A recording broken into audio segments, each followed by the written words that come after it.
तर राष्ट्रवादी अजित पवार पक्षाचे आमदार संग्राम जगताप यांना त्यांच्या पक्षानं नोटीस बजावली।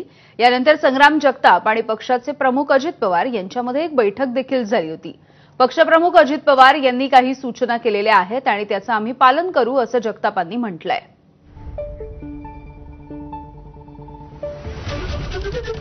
आणि यानंतर आपण थेट सोलापूरला जाऊया। खरं तर मुंबई ते सोलापूर ही विमानसेवा आजपासून पुन्हा एकदा सुरू होतीये आणि अगदी थोड्याच वेळामध्ये हे विमान इथून टेक ऑफ घेणार असल्याची माहिती मिळते। तर स्वतः मुख्यमंत्री या कार्यक्रमामध्ये सहभागी झालेले आहेत। आफताब शेख आमचे प्रतिनिधी अधिकची माहिती देतात आपल्याला। आफताब,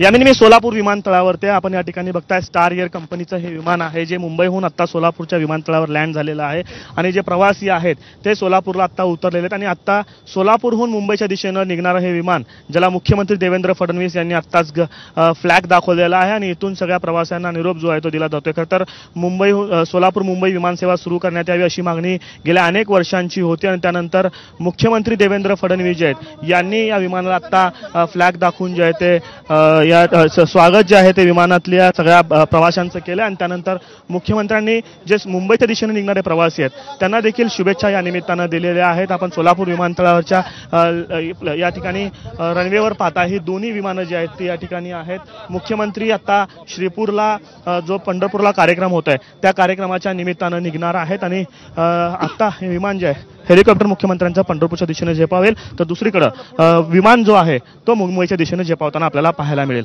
यामिनी, अगदी आफताब, खरं तर साधारणपणे आपण विचार केला 2009 साली या ठिकाणी हवाई सेवा सुरू झाली, मात्र यानंतर काहीसा संघर्ष सुद्धा झाला होता जो सुप्रीम कोर्टापर्यंत गेला होता। एका कारखान्याच्या चिमणीमुळे इथे विमान सेवा पुन्हा एकदा सुरू होऊ शकत नव्हती। हा सगळा नेमकी ही पार्श्वभूमी काय होती थोडक्यात प्रेक्षकांना सांगा।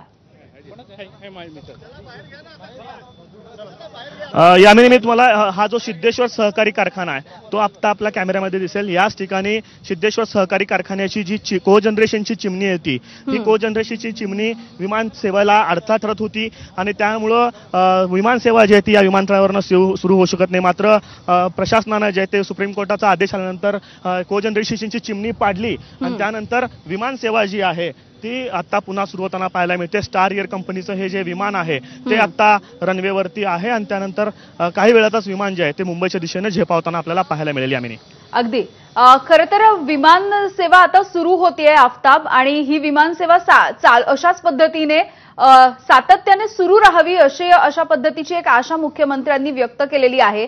यासोबतच सोलापूरला देखील आयटी हब आम्ही उभारू असं मुख्यमंत्री म्हणाले।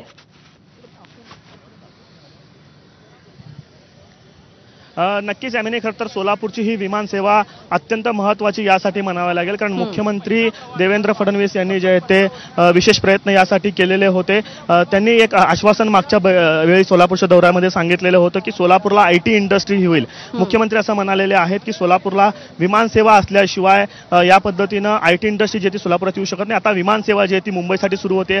आयटी सिटी म्हणून ओळखल्या जाणाऱ्या बँगलोरसाठी देखील आता विमानसेवा आजपासून सुरू होते। त्यामुळं आयटी इंडस्ट्री सोलापूरमध्ये येतील। त्याशिवाय पुढच्या काळात येत्या काळामध्ये बोईंग जे विमान आहेत त्यांना उतरवण्यासाठी देखील प्रयत्न जे आहेत ते केले जातील अशा पद्धतीची माहिती मुख्यमंत्र्यांनी या निमित्तानं दिली आहे। यामिनी, अगदी आफताब, खूप खूप धन्यवाद माहितीसाठी। सोलापूरमधल्या पूरग्रस्त कुटुंबियांना डीपीडीसीच्या माध्यमातून दिल्या जाणाऱ्या दिवाळी किट वाटपाला आजपासून सुरुवात होती आहे। मुख्यमंत्री देवेंद्र फडणवीस हे या दिवाळी किटचं वाटप करणाऱ्या गाड्यांना हिरवा झेंडा दाखवणार आहेत। मुख्यमंत्री फडणवीस यांच्याकडून लाडक्या बहिणींना या दिवाळीचं किट उपलब्ध करून दिलं जातंय।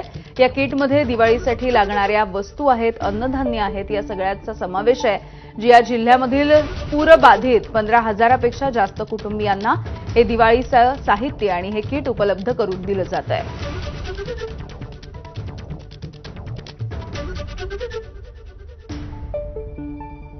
सोलापूर मुंबई विमानसेवेच्या उद्घाटनासाठी मुख्यमंत्री देवेंद्र फडणवीस या सोलापूरला येत आहेत. सोलापूर या ठिकाणी आल्यानंतर मुख्यमंत्र्यांच्या हस्ते आणखी एक कार्यक्रम पार पडणार आहे. ते म्हणजे जिल्हा नियोजन समितीच्या माध्यमातून जे सोलापूर जिल्ह्यातील पूरग्रस्त लाडक्या बहिणी आहेत त्यांच्यासाठी ही भाऊबीजेची भेट जी आहे ती या ठिकाणी देण्यात येणार आहे. खरं तर सोलापूर जिल्ह्यात आपल्याला माहिती आहे की मागच्या काही दिवसांपासून पुराचा मोठा फटका जो आहे तो बसलेला होता आणि त्यानंतर त्या सगळ्या पूरग्रस्त कुटुंबियांना जवळपास 15,000 कुटुंबियांना जिल्ह्यातील डीपीडीसीच्या माध्यमातून 2.5 कोटी रुपये मंजूर करण्यात आले आणि त्या माध्यमातून दिवाळीची भेट जी आहे ती मुख्यमंत्री असतील पालकमंत्री जयकुमार गोरे यांच्या विशेष प्रयत्नातून ही भेट जी आहे ती दिली जाते. आपण या ठिकाणी साहित्य बघताय. आपल्याकडे सोबत जिल्हा पुरवठा अधिकारी संतोष सरडे आहेत. सर, काय काय या किटमध्ये असणार आहे आणि कशा पद्धतीने आपण हे वाटप करणार आहोत? सोलापूर जिल्ह्यातील मेजरता पूरग्रस्त कुटुंबियांना जिल्हा नियोजन समिती सोलापूर यांच्यामार्फत सर्व लाडक्या बहिणींची पूरग्रस्त लाडक्या बहिणींची दिवाळी चांगल्या पद्धतीने गोडधोड साजरी व्हावी यासाठी सोलापूर जिल्ह्याचे आदरणीय पालकमंत्री श्री जयकुमार गोरेसाहेब यांच्या विशेष प्रयत्नातून ही जवळजवळ 25 आयटमची एक किट या ठिकाणी सर्व पूरग्रस्त बहिणींसाठी आम्ही देत आहोत. सर्व पूरग्रस्त कुटुंबियांना चांगल्या पद्धतीने दिवाळी साजरी करता यावी, त्यांच्या घरी गोडधोड सण साजरा करता यावा हा या मागचा प्रमुख उद्देश आहे. यासाठी माननीय पालकमंत्री महोदयांनी विशेष प्रयत्न करून ही किट आपण देत आहोत. 15,000 कुटुंब जे ते पूरबाधित आहेत आणि या सगळ्या पूरबाधित कुटुंबांना जे ते जिल्हा प्रशासनातर्फे हे किट जे आहे ते या ठिकाणी दिले जाणार आहेत. अगदी एका कुटुंबासाठी जे काही साहित्य लागतं दिवाळीसाठी ते सगळं साहित्य या किटमध्ये असणार आहे आणि जे सगळे ट्रक जे आहेत आता सोलापूर विमानतळच्या परिसरात आणून लावण्यात आले. मुख्यमंत्री देवेंद्र फडणवीस यांचं सोलापूर विमानतळ परिसरात आगमन झाल्यानंतर त्यांच्या हस्ते या सगळ्या गाड्यांना हिरवा झेंडा दाखवला जाईल आणि पूरबाधित जे सगळे कुटुंब आहेत त्यांना गावोगावी जाऊन हे किट जे आहेत ते अशा पद्धतीने देण्यात येणार आहेत. जिल्हा नियोजन समिती सोलापूरतर्फे सोलापूर जिल्ह्यातील पूरग्रस्त लाडक्या बहिणींसाठी भाऊबीजेची भेट या निमित्तानं देण्यात येते आहे. कॅमेरा पर्सन अयुब कागदीसह आफताब शेख, एबीपी माझा, सोलापूर.